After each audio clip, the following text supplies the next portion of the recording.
بسم اللہ الرحمن الرحیم نحمده ونصلی علی رسوله الکریم اما بعد فاعوذ باللہ من الشیطان الرجیم بسم اللہ الرحمن الرحیم وعاشروهن بالمعروف وقال تعالی یا ایہا الذین آمنوا لا يحل لكم ان ترثوا النساء کرہا ولا تعضلوهن لتذهبوا ببعض ما آتيتموهن إلا أن يأتين بفاحشة مبينة وعاشروهن بالمعروف۔ اللہ پاک اپنے کلام مجید میں ارشاد فرماتے ہیں کہ اے ایمان والو، تمہارے لیے یہ جائز، روا اور حلال نہیں ہے کہ زبردستی عورتوں کی ذات کے وارث بن بیٹھو، اور نہ تمہارے لیے یہ حلال ہے کہ عورتوں کو تنگ کر کے اس مہر کا کچھ حصہ اڑا لینے کی کوشش کرو جو تم انہیں دے چکے ہوں۔ ہاں، اگر وہ کسی کھلم کھلی بد چلنی کرنے والیاں ہوں اور ان کے ساتھ بھلے طریقے سے زندگی بسر کرتے رہو۔ میرے بھائیوں، دوستوں اور بزرگوں، انسانی زندگی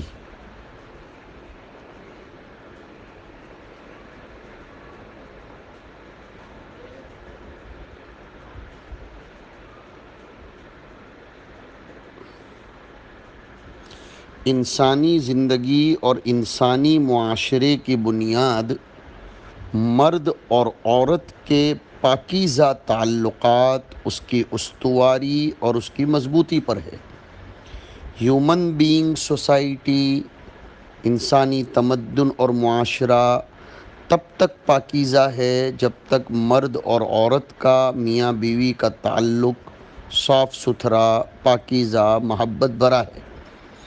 اگر یہ تعلق خوشگوار ہے تو خاندان میں نظم و ضبط، ایڈمنسٹریشن، استحکام، مضبوطی، محبت اور خاندانی پودے ہرے بھرے رہتے ہیں۔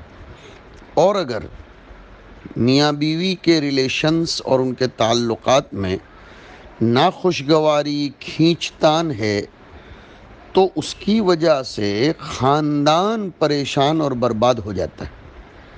ڈیولپمنٹ نہیں ہوتا، پروگریس نہیں ہوتا، تعمیر اور ترقی سے محروم ہو جاتا ہے خاندان، اور بڑی بات یہ ہے کہ اللہ کی رحمت سے دوری ہو جاتی ہے۔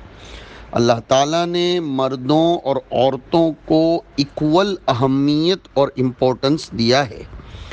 دونوں کو اپنی اپنی فطری، خلقی، دونوں کی طبیعتوں کے اعتبار سے مناسب ذمہ داریوں اور رسپانسبلٹیز کا متحمل بنایا ہے۔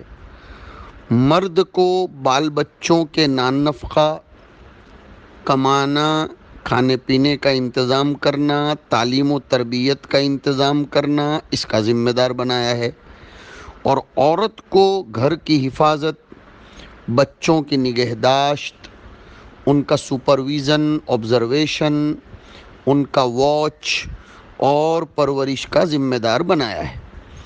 یہ دونوں اپنی اپنی ذمہ داریوں کے بارے میں اللہ کے یہاں جواب دہ ہوں گے۔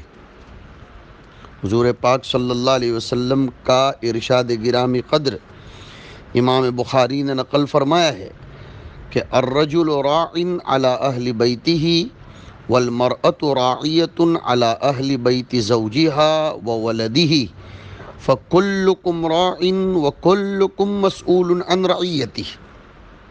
مرد اپنے اہل خانہ کا نگران ہے، عورت اپنے شوہر کے گھر اور بچوں کی نگران ہے۔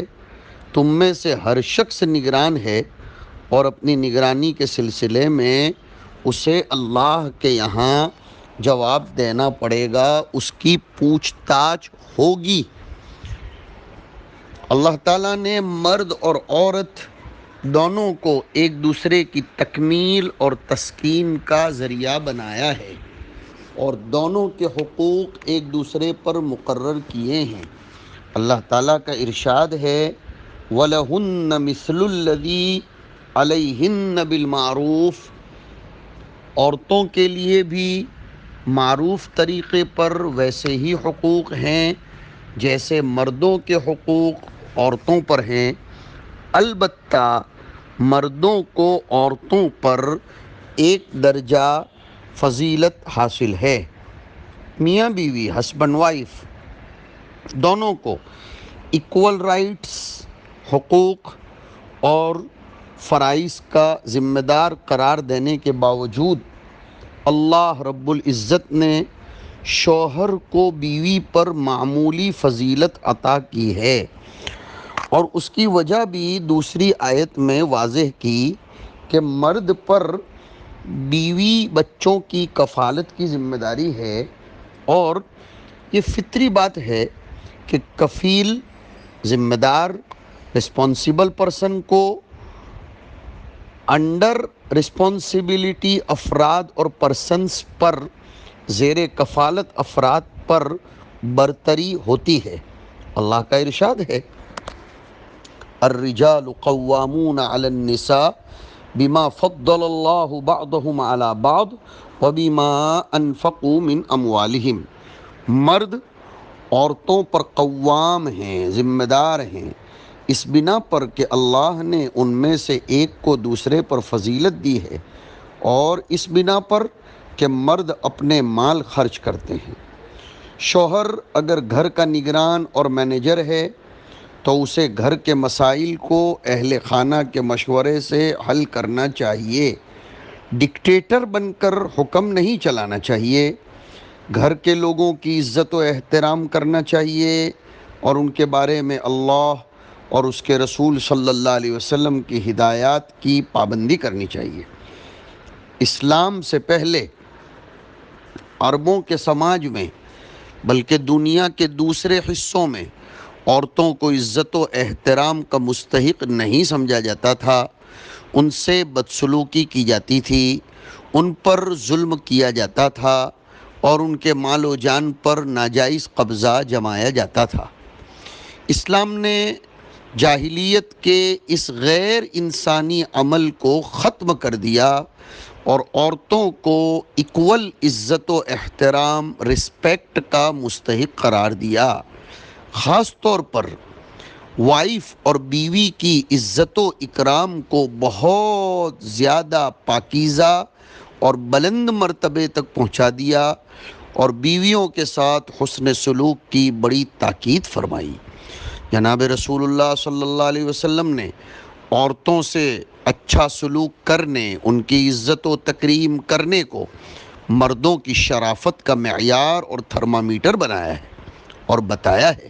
حضور فرماتے ہیں ترمذی کی روایت میں خیرکم خیرکم لأہلہ وانا خیرکم لأہلی،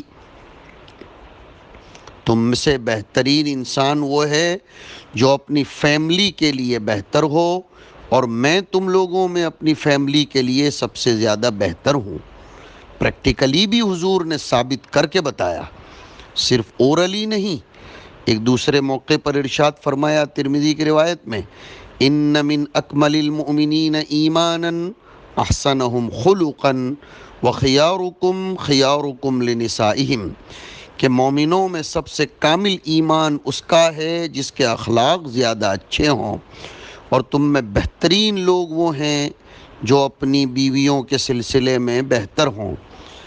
میں نے اور آپ نے دیکھا اور سنا ہے کہ بہت سے لوگ جو باہر کی دنیا میں، مجلسوں میں، آفسوں میں، دفتروں میں، مولز میں اور دیگر مواقع میں بہت مہذب، شریف، باوقار اور صوفی نظر آتے ہیں، لیکن جب وہ اپنے گھر میں جاتے ہیں تو بیوی بچوں پر ظلم ڈھاتے ہیں، ان کے حق میں ظالم اور سفاک ہو جاتے ہیں۔ بہت سے لوگ بظاہر دیندار بھی ہوتے ہیں لیکن یہ حرکت کرتے ہیں۔ یہ سب جاہلیت کی عادتیں ہیں، ان کو اسلام ختم کرنے کے لیے آیا تھا۔ ستم بالائے ظلم یہ ہے کہ اس طرح کے درست بڑی شین سے اور سخت گیر رویے کو بزرگی یا قوامیت یا مردانگی کا معیار بنایا اور بتایا جاتا ہے، جبکہ یہ سراپا حماقت اور ظلم ہے۔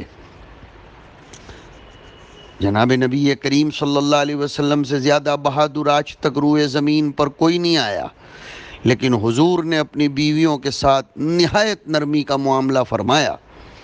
حضرت ایاس ابن عبداللہ بیان کرتے ہیں کہ حضور نے صحابہ کو یہ کہہ کر بیوی کو مارنے سے منع فرمایا کہ لا تضربوا اماء اللہ، اللہ کی بندیوں کو مت مارو۔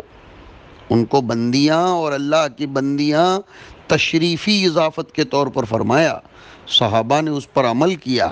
نتیجہ یہ ہوا کہ حضرت عمر حضور کے پاس تشریف لائے، کہنے لگے کہ عورتیں اپنے شوہروں پر جری ہو گئی ہیں، ڈیرنگ کر رہی ہیں، اور ان کی تأدیب کی اجازت چاہیے کہ عورتوں کی تادیب و تنبیہ کرنے کی اجازت مل جائے۔ حضور نے اجازت دے دی۔ پھر تو بہت سی عورتیں حضور کے گھر آئیں اور اپنے شوہروں کی بدسلوکی کا شکوہ کرنے لگیں۔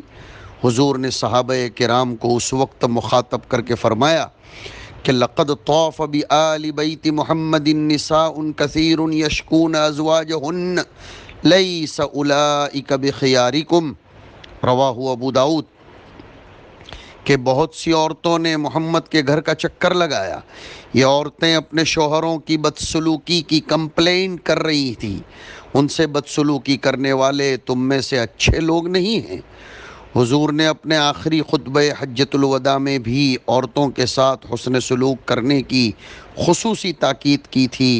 آپ نے فرمایا تھا، مسلم شریف کی کتاب الحج میں روایت آئی، اتقوا اللہ فی النساء فإنہن عوان فی ایدیکم اخذتموہن بامانۃ اللہ واستحللتم فروجہن بکلمۃ اللہ، کہ عورتوں کے معاملے میں اللہ سے ڈرتے رہو، اس لیے کہ وہ تمہارے پاس اللہ کی امانت ہیں، تم نے ان کو اللہ کی امانت کے ساتھ لیا ہے، اور ان کی شرمگاہیں تم پر اللہ کے کلمے کی وجہ سے حلال ہوئی ہیں۔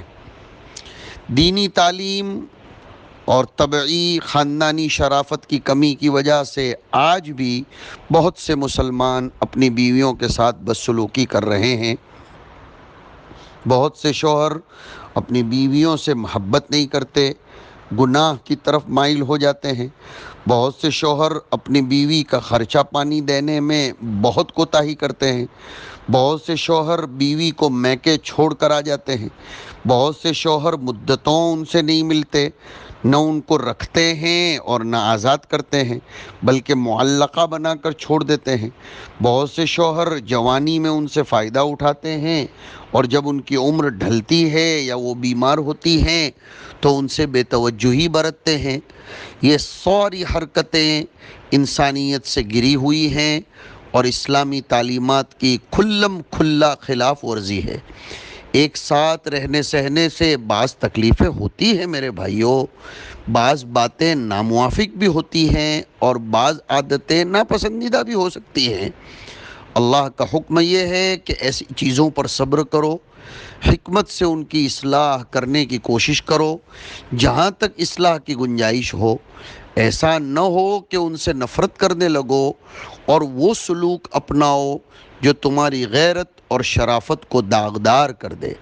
حضور نے ایک روایت میں ارشاد فرمایا، مسلم شریف کی کتاب الرضاع کی روایت ہے کہ لا یفرق مؤمن مؤمنۃ ان کرہ منہا خلقا رضی منہا آخر، کہ کوئی مرد کسی مومنہ بیوی سے نفرت نہ کرے، اگر وہ اس کی کسی عادت کو ناپسند کرتا ہے تو دوسری عادتوں سے خوش بھی تو ہوتا ہے۔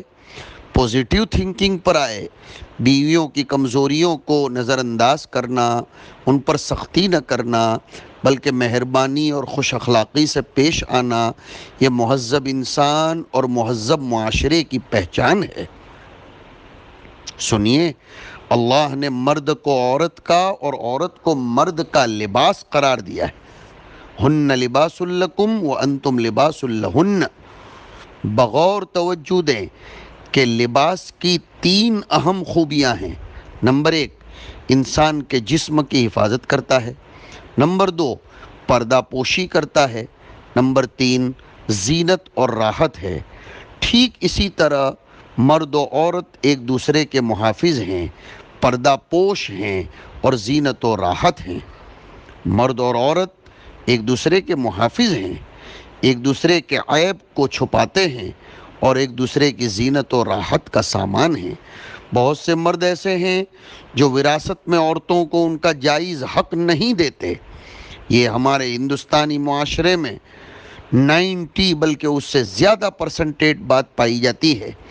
عورتوں کی یہ حق تلفی شوہروں کے بجائے ان کے والدین اور بھائیوں کی طرف سے ہوتی ہے۔ بہت سے والدین اپنی زندگی ہی میں اپنی دولت بیٹوں میں تقسیم کر دیتے ہیں اور بیٹیوں کو برائے نام کچھ دے دیتے ہیں یا جہیز میں سامان دینے کا بہانہ بنا کر اسے محروم کر دیتے ہیں۔ بہت سے بھائی ایسے ہیں جو ماں باپ کا ترکہ خود ہڑپ کر لیتے ہیں اور بہنوں کو کچھ نہیں دیتے، حالانکہ وراثت میں عورتوں کا حصہ خود اللہ تبارک و تعالی نے مقرر کیا ہے۔